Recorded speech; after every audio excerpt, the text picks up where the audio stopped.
Hello friends, स्वागत है आप सभी का एक बार फिर से मेरे यूट्यूब चैनल जीनियस एकेडमी पर। दोस्तों, आज हम बात करने जा रहे हैं इंडियन कॉन्ट्रैक्ट एक्ट की। इस पूरे एक्ट को हम स्मॉल पीसेस में डिवाइड करके छोटी छोटी क्लासेस के थ्रू सीखेंगे और टॉपिक वाइज हम इस पर चर्चा करेंगे। तो आइए वीडियो को स्टार्ट करते हैं बिना देरी किए। आज की इस क्लास में हम सीखने जा रहे हैं कॉन्ट्रैक्ट। कॉन्ट्रैक्ट क्या होते हैं, एग्रीमेंट क्या होते हैं, प्रॉमिस क्या है, कंसिडरेशन क्या है और टाइप्स ऑफ कॉन्ट्रैक्ट क्या है। आज हम इनके बारे में जानेंगे। इनके बाद एक एक टॉपिक पे हम डिटेल क्लास रिकॉर्ड करेंगे और एक एक क्लास एक एक टॉपिक पे बेस होने वाली है। उस पर समय हम इन पे डिटेल में डिस्कशन करेंगे। आज हम सिर्फ इनके बारे में जानने जा रहे हैं। तो आइए स्टार्ट करते हैं कॉन्ट्रैक्ट के बारे में। सबसे पहले कॉन्ट्रैक्ट क्या है। तो कॉन्ट्रैक्ट के लिए बहुत सारी डेफिनेशंस हैं, जैसे an agreement enforceable bye law is a contract. Contract क्या है? एक ऐसा एग्रीमेंट जिसको लॉ के द्वारा एनफोर्स किया जा सकता हो, उसको कॉन्ट्रैक्ट कहते हैं। अब एग्रीमेंट क्या है? एग्रीमेंट भी समझना है हमारे को।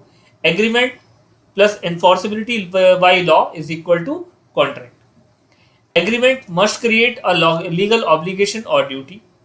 एग्रीमेंट कब बनता है? एग्रीमेंट जब एक प्रॉमिस बनता है, एक ऑफर को ऑफरी के द्वारा एक्सेप्ट कर लिया जाता है और उसके अंदर लॉफुल कंसिडरेशन अगर होती है तो वो एग्रीमेंट बन जाता है। Agreement is equal to every promise and every set of promise forming consideration for each other is a agreement. Section 2E में डिफाइन किया गया है एग्रीमेंट को। हम इस पर बाद में डिस्कशन करेंगे डिटेल में। तो आई थिंक आपको मेरी बात समझ में आ रही होगी कि एक ऐसा एग्रीमेंट जिसको लॉ के द्वारा एनफोर्स किया जा सकता है वो कॉन्ट्रैक्ट कहलाता है। एक ऐसा एग्रीमेंट जिसको लॉ के द्वारा एनफोर्स किया जा सकता है उसको हम कॉन्ट्रैक्ट कहते हैं। तो एग्रीमेंट की सबसे पहली जरूरत क्या है कि कॉन्ट्रैक्ट की जरूरत क्या है कि वो कॉन्ट्रैक्ट तब कहलाएगा जब एग्रीमेंट हो और एनफोर्सेबल बाय लॉ हो। एग्रीमेंट क्या है? तो कोई भी प्रॉमिस जिसमें दोनों पार्टी के लिए, ऑफरर ऑफरी, दोनों के लिए लॉफुल कंसिडरेशन है तो वो एग्रीमेंट बन जाता है। बात करेंगे प्रॉमिस क्या है, बात करेंगे ऑफर क्या है, बात करेंगे ऑफरी क्या है, एक्सेप्टेंस क्या है। इन सारे टॉपिक पे भी हम आगे बात करेंगे। अब बात करते हैं एग्रीमेंट कितने टाइप के होते हैं। तो एग्रीमेंट दो टाइप के होते हैं, सोशल एग्रीमेंट और लीगल एग्रीमेंट। सोशल एग्रीमेंट क्या होते हैं, लीगल एग्रीमेंट क्या होते हैं? लीगल एग्रीमेंट वो एग्रीमेंट होते हैं जहां पर लीगल लाइबिलिटी क्रिएट होती है। फॉर एग्जाम्पल, आपने किसी से कोई गुड्स खरीदा तो आपके ऊपर उसकी पेमेंट ड्यू है। अगर आप पेमेंट नहीं पे करेंगे तो आपके अगेंस्ट मुकदमा दायर किया जा सकता है, वो पार्टी कोर्ट जा सकती है। लेकिन फॉर एग्जाम्पल, आपको कोई शादी का कार्ड देके जाता है कि भाई साहब मेरे यहाँ शादी है, आपको आना है। आप भी बोलते हो हाँ हाँ मैं जरूर आऊंगा। लेकिन क्या ये जरूरी है कि आप उसकी शादी अटेंड करेंगे ही करेंगे? या वो आप शादी अटेंड नहीं करते हैं तो वो आपके ऊपर एक FIR दर्ज करा देगा कि आपको मैंने शादी में बुलाया था, आप शादी में नहीं आए। शादी में बुलाना इज अ सोशल एग्रीमेंट। तो ऐसे जितने भी सामाजिक अनुबंध होते हैं, सोशल एग्रीमेंट होते हैं, यहां पर कोई लीगल लाइबिलिटी क्रिएट नहीं होती है। लेकिन जो लीगल एग्रीमेंट होते हैं यहां पर आपके ऊपर लीगल टर्म्स में लाइबिलिटी क्रिएट होती है। इनका पालन करना आपको जरूरी है। अगर आपने किसी ऑफर को एक्सेप्ट किया है तो आपको परफॉर्मेंस देनी है। आप उस परफॉर्मेंस से बच नहीं कर सकते। अगर आप कॉन्ट्रैक्ट को ब्रीच करेंगे, कॉन्ट्रैक्ट को तोड़ेंगे, उन शर्तों का पालन नहीं करेंगे तो उसके अगेंस्ट आप पे लीगल कंप्लायंसेस आपके अगेंस्ट लिए जा सकते हैं। तो ये है सोशल एग्रीमेंट और लीगल एग्रीमेंट। तो उम्मीद करता हूं इस वीडियो में आपको समझ में आया होगा कि कॉन्ट्रैक्ट क्या है। दोबारा मैं आपके साथ रिपीट कर रहा हूं कि कोई भी ऐसा एग्रीमेंट जिसको लॉ के द्वारा एनफोर्स किया जा सकता हो वो एग्रीमेंट कॉन्ट्रैक्ट कहलाता है। एनफोर्सेबिलिटी बाय लॉ क्या है? एनफोर्सेबिलिटी बाय लॉ, जैसे मैंने आपको अभी समझाया कि अगर आपने कोई ऑफर को एक्सेप्ट किया और आप उसको अगर पूरा नहीं करते हैं तो सामने वाली पार्टी आपके अगेंस्ट कोर्ट में जा सकती है, आपके अगेंस्ट। यह है एनफोर्सेबिलिटी बाय लॉ, यानी उस आपका जो कॉन्ट्रैक्ट है उसके अगेंस्ट आपके खिलाफ मुकदमा दायर किया जा सकता है, आपके अगेंस्ट कार्रवाई की जा सकती है। इसको हम बोलते हैं एनफोर्सेबिलिटी बाय लॉ। एग्रीमेंट कब बनता है? तो एग्रीमेंट मैंने आपको बताया कि कोई भी एग्रीमेंट कब बनेगा जब उसके अंदर लॉफुल कंसिडरेशन हो दोनों पार्टी के लिए, ऑफरर के लिए भी और ऑफरी के लिए भी। तब कोई भी एग्रीमेंट प्रॉमिस एग्रीमेंट बन जाएगा। तो कॉन्ट्रैक्ट की हमने बात की, a contract is an exchange of promise between two or more party to do or refrain from doing an act which is enforceable in a court of law. It is a binding legal agreement. ये एक binding legal agreement है। ऐसे ही नहीं आप कह सकते कि मैंने तो ऐसे ही बोल दिया था या ऐसे ही कर दिया था। अगर आप कॉन्ट्रैक्ट के अंदर आ रहे हैं तो आपके ऊपर ये लायबिलिटी बाइंडिंग है। तो दोबारा रिपीट करो, a contract is an exchange of promise. दोनों पार्टी के लिए एक्सचेंज ऑफ प्रॉमिस है। दोनों पार्टी जहां पर कुछ करने के लिए या कुछ ना करने के लिए एक प्रॉमिस कर रही है, तो exchange of promise between two or more the parties to do or refrain from doing an act which is enforceable in a court of law. तो this is contract. आगे बढ़े, प्रॉमिस क्या है? लगभग मैं अपने पीछे ही वीडियो में बता चुका हूं कि प्रॉमिस क्या है। when a person to whom the proposal is made significant is isn't there to the proposal is said to be accepted. A proposal when accepted become a promise. जब सपोज करिए ए ने बी को कुछ offer किया कि मैं अपना ये सामान आपको बेचना चाहता हूं, कितने रुपए का, इतने रुपए का। ये एक ऑफर है। कौन कर रहा है? ए इस जगह पर क्या कहलाएगा? ऑफरर कहलाएगा। जो पर्सन ऑफर करता है वो क्या कहलाता है? ऑफरर। ए क्या कर रहा है? ऑफर कर रहा है। किसको? बी को। बी कौन है यहां पर? ऑफरी। अब बी के हैंड में है कि वो इस ऑफर को एक्सेप्ट करे या रिजेक्ट करे। सपोज ए ने कहा है कि मैं ये गुड्स आपको बेचना चाहता हूं, और कितने का बेचना चाहता हूं? 100 रुपए का बेचना चाहता हूं। बी ने वो ऑफर एक्सेप्ट कर लिया, 100 रुपए में बी वो सामान खरीदने के लिए रेडी है। जैसे ही बी ने अपनी कंसेंट दी कि हाँ ठीक है, मैं ये सामान 100 रुपए में खरीदने के लिए एग्री करता हूं, ये ऑफर को जैसे ही एक्सेप्टेंस मिली, ये बन गया प्रॉमिस। इसे हम क्या बोलेंगे? अब ये ऑफर नहीं है, अब ये प्रपोजल नहीं है, अब ये प्रॉमिस है। क्यों? क्योंकि जैसे ही ऑफर को एक्सेप्टेंस मिल जाती है, ये क्या बन जाता है? प्रॉमिस बन जाता है। अब इसके अंदर हम देखेंगे कि क्या दोनों के लिए कंसिडरेशन है। ए ने कुछ सामान देने का वादा किया है बी को, तो बी को जो सामान मिल रहा है वो उसकी क्या है? कंसिडरेशन है। बी ने उसके बदले में ए को क्या देने का वादा किया है? 100 रुपए देने के लिए वादा किया है। ए के लिए वो 100 रुपए क्या है? कंसिडरेशन है। तो दोनों पार्टी के लिए कंसिडरेशन है। अगर ये सामान जिसकी खरीद बेच की जा रही है, ये लीगल वस्तु है, लीगल आर्टिकल है, इसमें कोई लीगल ऑब्लिगेशन नहीं है, तो ये जो सामान है ये एक लीगल चीज है, और इसके लिए किया गया जो एग्रीमेंट है वो क्या है?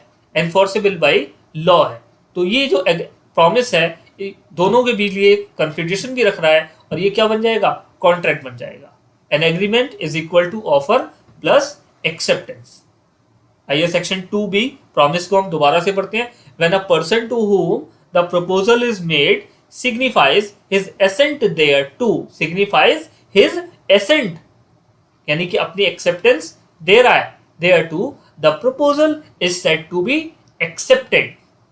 A proposal when accepted become a promise.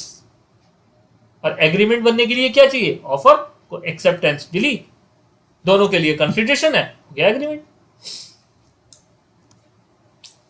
Essentiality of a valid contract. एक वैलिड कॉन्ट्रैक्ट बनने के लिए उसको किन किन चीजों से होके गुजरना होता है, यानी वो कौन कौन से फेजेस हैं जिनको एक कॉन्ट्रैक्ट बनने के लिए जरूरी है कि ये सब इसके लिए अंदर होना चाहिए। तो आइए देखते हैं। सबसे पहले ऑफर और एक्सेप्टेंस होनी चाहिए। एक लॉफुल ऑफर होना चाहिए, उस ऑफर को लॉफुली एक्सेप्टेंस भी मिलनी चाहिए। आगे डिस्कशन करेंगे ऑफर क्या है, एक्सेप्टेंस क्या है, पूरी एक क्लास बनाएंगे इसके ऊपर, एक वीडियो पूरा रिकॉर्ड करेंगे ऑफर और एक्सेप्टेंस पे। उसके बाद intention to create legal relationship. ये पार्टी दोनों की दोनों जो इस कॉन्ट्रैक्ट के अंदर आई हैं वो अपनी इच्छा से आई होनी चाहिए, इनकी किसी तरह से एनफोर्स नहीं किया जाना चाहिए। Intention to create legal relationship, इनकी लीगल रिलेशनशिप क्रिएट करने की इंटेंशन होनी चाहिए। लॉफुल कंसिडरेशन होनी चाहिए, कंसिडरेशन लॉफुल होनी चाहिए, यानी कि ऐसी होनी चाहिए जिसको पूरा किया जाना मुमकिन हो। जैसे तुम कहो तो मैं चांद तारे तोड़ लाऊं, is not a lawful consideration. Consideration पे भी हम सेपरेट एक वीडियो रिकॉर्ड करेंगे, उसमें बात करेंगे कंसिडरेशन क्या है। फिलहाल हमें समझना है कि कंसिडरेशन ऐसी होनी चाहिए जिसको पूरा किया जाना संभव हो। कैपेसिटी ऑफ पार्टीज, कॉम्पिटेंसी, जिन पार्टीज के साथ वो कॉन्ट्रैक्ट किया जा रहा है, वो एग्रीमेंट किया जा रहा है, वो उस एग्रीमेंट को पूरा करने की क्षमता रखती हो, कॉम्पिटेंट हो। एग्रीमेंट कर लिया लेकिन हमें साफ दिख रहा है ये पार्टी इस एग्रीमेंट को पूरा नहीं कर सकती, पहले से ही पता है, तो क्या वो वैलिड कॉन्ट्रैक्ट होगा? नहीं होगा, क्योंकि वो पार्टी कैपेबल ही नहीं है कि उस कॉन्ट्रैक्ट को पूरा कर सके। फ्री एंड जेन्युइन कंसेंट होनी चाहिए। जो ऑफरर को कंसेंट मिल रही है ऑफरी से, वो जेन्युइन होनी चाहिए, फ्री कंसेंट होनी चाहिए। फ्री कंसेंट क्या होती है? फ्री कंसेंट वो होती है जहां पर सामने वाली पार्टी हाँ तो करती है, लेकिन उसके ऊपर कोई ना कोई प्रेशर है, अनड्यू इन्फ्लुएंस, कोरिजन, इस तरह की कोई ना कोई प्रेशर है उसके ऊपर कि वो पार्टी फ्रीली अपनी कंसेंट दे नहीं पा रही है। जैसे गन पॉइंट, बोल हाँ, वो बेचारा करे तो क्या करे, हाँ नहीं बोलेगा तो राम राम सत्य हो जाएगा। तो ऐसे में वो बोलता है हाँ भाई ठीक है ठीक है। तो कंसेंट तो मिल रही है, लेकिन ये कंसेंट क्या है? फ्री नहीं है, it's not a free consent. Lawful object होना चाहिए, जिस पर्पज से ये कॉन्ट्रैक्ट किया जा रहा है, जो काम करना है, उसका जो ऑब्जेक्ट होना चाहिए दैट शुड बी लीगल होना चाहिए, लॉफुल होना चाहिए। किसी इलीगल काम के लिए कॉन्ट्रैक्ट नहीं किया जाना चाहिए।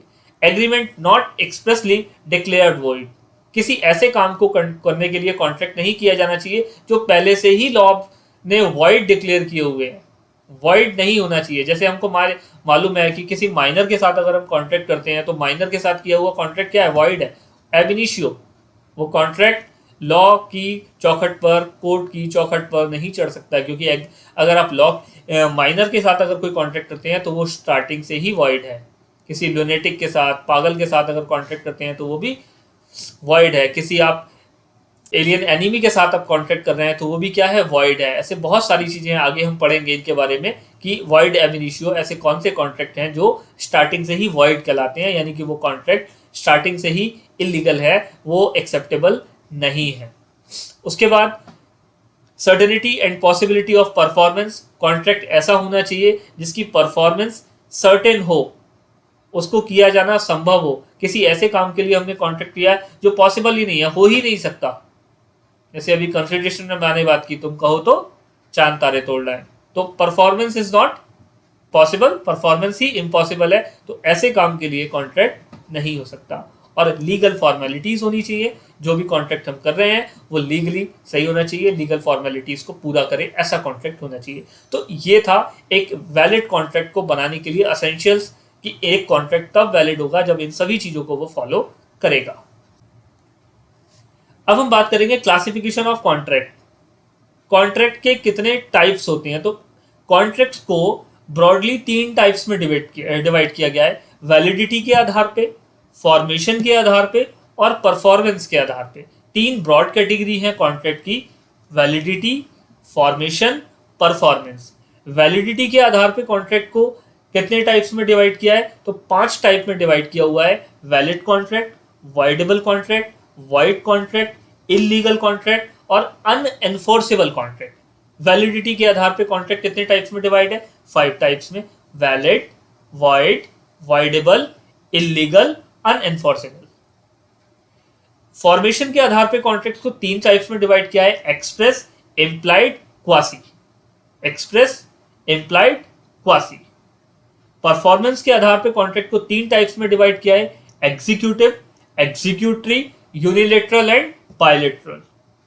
अगली क्लास में हम इस पे डिस्कशन करेंगे, क्लासिफिकेशन ऑफ कॉन्ट्रैक्ट पे। सारे टाइप्स के कॉन्ट्रैक्ट्स को हम बहुत ही डिटेल में डिस्कस करेंगे कि कौन सा कॉन्ट्रैक्ट क्या होता है। हर कॉन्ट्रैक्ट को हम डिटेल में जानेंगे। उसके बाद हम एक एक कंटेंट पे, जितने भी हमने पीछे डिस्कस किए, एक एक कंटेंट पे एक एक वीडियो बनाते जाएंगे और इस तरह से हम अपना पूरा कॉन्ट्रैक्ट कंप्लीट करेंगे। तो उम्मीद करता हूं दोस्तों वीडियो आपको पसंद आया होगा। वीडियो पसंद आया हो तो चैनल को सब्सक्राइब करें, वीडियो को लाइक करें, फ्रेंड्स के साथ शेयर करें। Thank you very much.